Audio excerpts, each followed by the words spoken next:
Ya, assalamualaikum warahmatullahi wabarakatuh. Jumpa lagi di channel saya, Jamal Jackson. Ya, pada video kali ini saya akan bahas tentang Hari Buruh ya guys. Hari Buruh Internasional. Dimana ketika Hari Buruh Internasional itu semuanya libur ya. Libur kerja. Ya nggak semua juga sih, yang kerja di supermarket, minimarket itu nggak libur ya.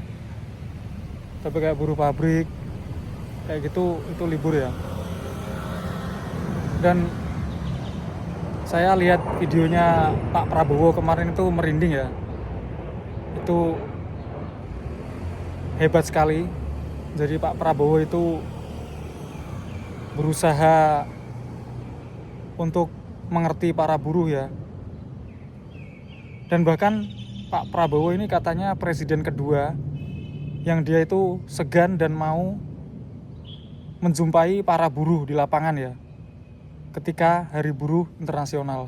Setelah yang pertama itu Pak Soekarno, kemudian Pak Prabowo ya. Prabowo dan Satu. tepuk tangan yang paling meriah. 1, 2, 1, si.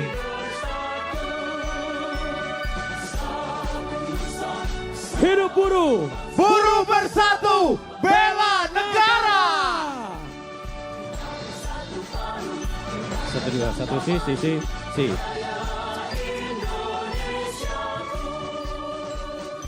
kami bersiap-siap.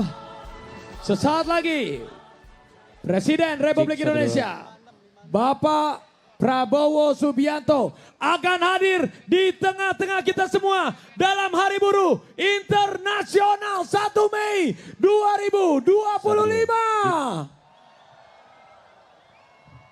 Kita samakan yel-yel kita semua sahabat sekalian. Hidup buruh, Buruh bersatu, bela negara. Kita take sound semuanya bersama-sama, Raffi. Hidup buruh, buruh bersatu, bela negara.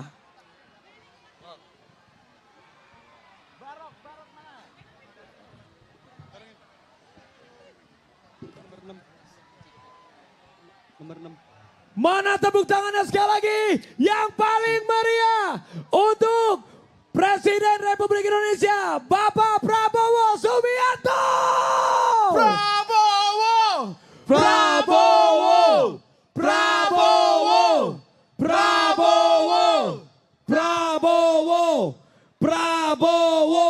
Dan ini adalah momen bersejarah siap. karena setelah Presiden pertama Republik Indonesia Bapak Soekarno, Ya, dan setelah itu di Hari Buruh Internasional dihadiri oleh Bapak Presiden Republik Indonesia Haji Prabowo. Subianto.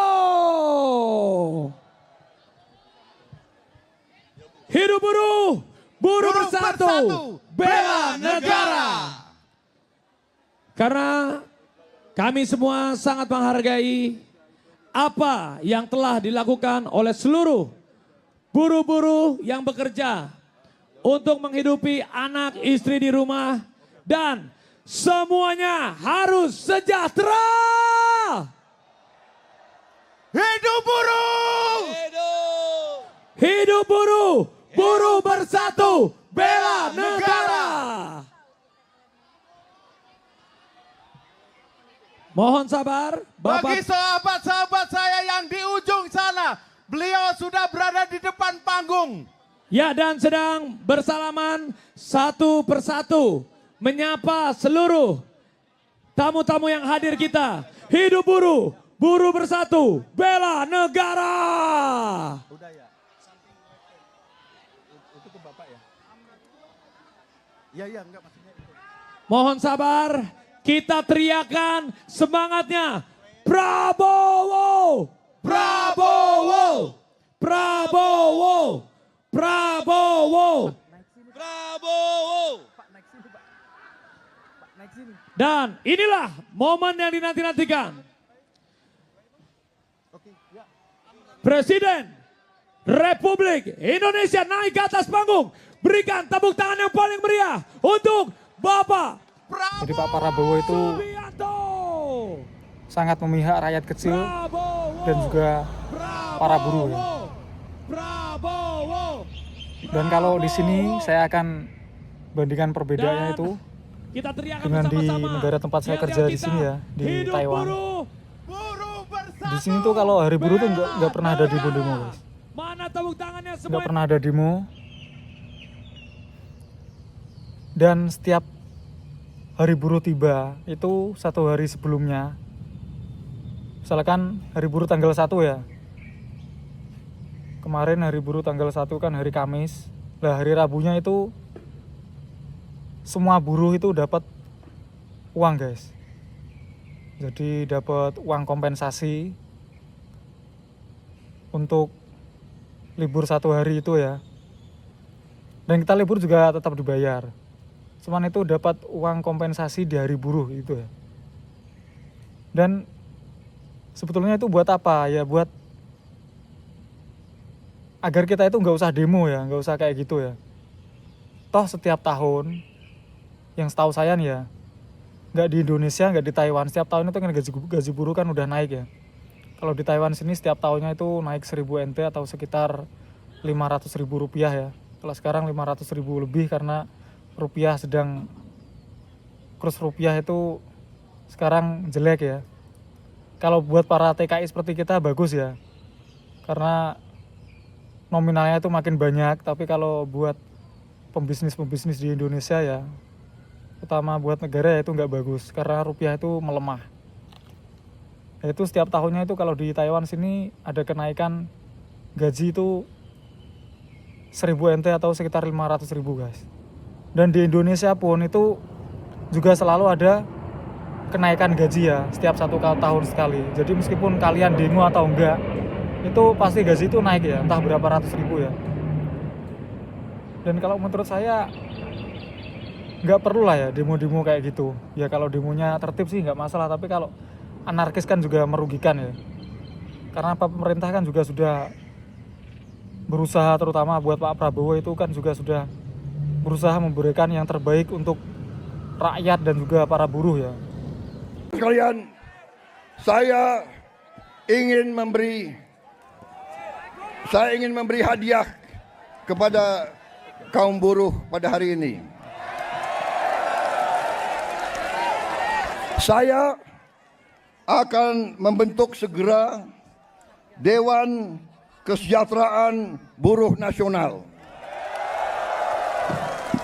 yang akan terdiri dari semua tokoh-tokoh pimpinan buruh seluruh Indonesia. Dan mereka tugasnya adalah mempelajari keadaan buruh dan memberi nasihat kepada Presiden mana undang-undang yang nggak beres, yang nggak melindungi buruh, mana regulasi yang nggak benar. Mereka memberi masukan ke saya dan segera akan kita perbaiki, saudara-saudara sekalian.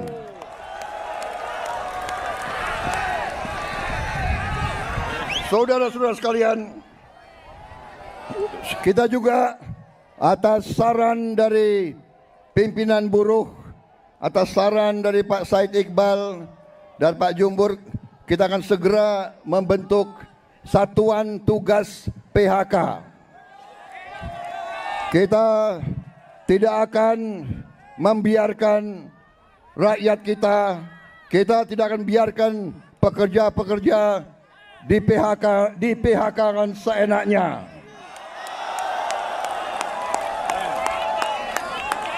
Bila perlu, tidak ragu-ragu kita, negara akan turun tangan, saudara-saudara sekalian. Saudara-saudara sekalian, juga kita akan segera meloloskan RUU Perlindungan Pekerja Rumah Tangga. Wakil Ketua DPR yang hadir, Pak Dasko, Pak Sufmi melapor ke saya, minggu depan RUU ini segera akan mulai dibahas. Mudah-mudahan tidak lebih dari 3 bulan undang-undang ini akan selesai kita bereskan. Juga saran dari Pak Jumhur, undang-undang perlindungan pekerja di laut, pekerja di industri perikanan, pekerja di kapal-kapal, kita juga segera akan membentak undang-undang itu. Jadi kami Satgas PHK dan Dewan Kesejahteraan Buruh Nasional ini akan mempunyai peran yang sangat penting. Saudara-saudara sekalian, saya juga akan meminta Dewan Kesejahteraan Nasional mempelajari bagaimana caranya kita kalau bisa tidak segera tapi secepat-cepatnya kita ingin menghapus outsourcing. Tapi Karena pemerintah kan juga sudah berusaha, terutama buat Pak Prabowo itu kan juga sudah berusaha memberikan yang terbaik untuk rakyat dan juga para buruh ya. Cuman memang nggak semua pejabatnya itu kan baik. Contoh kan koruptor itu banyak sekali ya, dan itu memang sangat sulit dihilangkan. Jadi itu butuh proses yang sangat lama ya. Pak Prabowo baik ya, dia berusaha untuk tegas. Tapi kalau kita berharap koruptor itu dihukum mati seperti di China itu ya, kayaknya mungkin itu juga nggak mungkin kayaknya ya. Karena kalau seperti itu mungkin bisa dikatakan sekitar 90%-an pejabat itu juga semua korupsi ya. Contoh di setiap kayak di sekolah-sekolah itu dana bos juga dikorupsi ya. Dana sampai turun ke bawah tapi anak-anak sekolah juga masih bayar. Terus di desa itu ya, dana desa itu kan desa beli mobil kayak gitu juga katakanlah harganya 200 juta ya, itu nanti pasti dilebihkan, kwitansinya dilebihkan di 15 juta. Yang 15 itu untuk apa ya? Ya untuk pribadi. Semuanya itu seperti itu ya. Nah, kalau ada yang ketangkep itu ya bilang aja itu, anggap aja itu yang apes ya, karena nggak semuanya itu ketahuan. Tapi hampir semuanya seperti itu ya. Mungkin ada 1-2 yang nggak kayak gitu. Tapi kalau dengar sih, setahu saya kayak itu ya semuanya ya. Karena itu sudah menjadikan tradisi guys. Jadi ya sulit. Tapi harus kita apresiasi ya tindakan tegas Pak Prabowo. Dan kita nggak bisa nuntut secara cepat guys ya. Kita lihat beberapa tahun beliau menjabat, nanti pasti akan ada perubahannya ya. Dan nggak perlu lah ya demo-demo kayak gitu. Kalau demonya tertib ya sekedar kita menyampaikan apa keinginan kita, berorasi gitu ya oke lah. Tapi kalau sampai kerusuhan kayak gitu, biasanya ada oknum-oknum yang menunggangi para demonstrasi seperti itu ya. Dan biasanya yang bikin kerusuhan gitu biasanya bukan buruh, malah oknum-oknumnya itu ya. Seolah-olah dia adalah seorang buruh. Jadi seperti itu ya bedanya. Kalau di Taiwan sini hari buruh itu dapat pesangon ya. Jadi di sini nggak ada satupun yang demo, satupun nggak ada ya. Jadi 1 hari sebelumnya dapat pesangon itu sekitar 500.000 kalau dirupiahkan.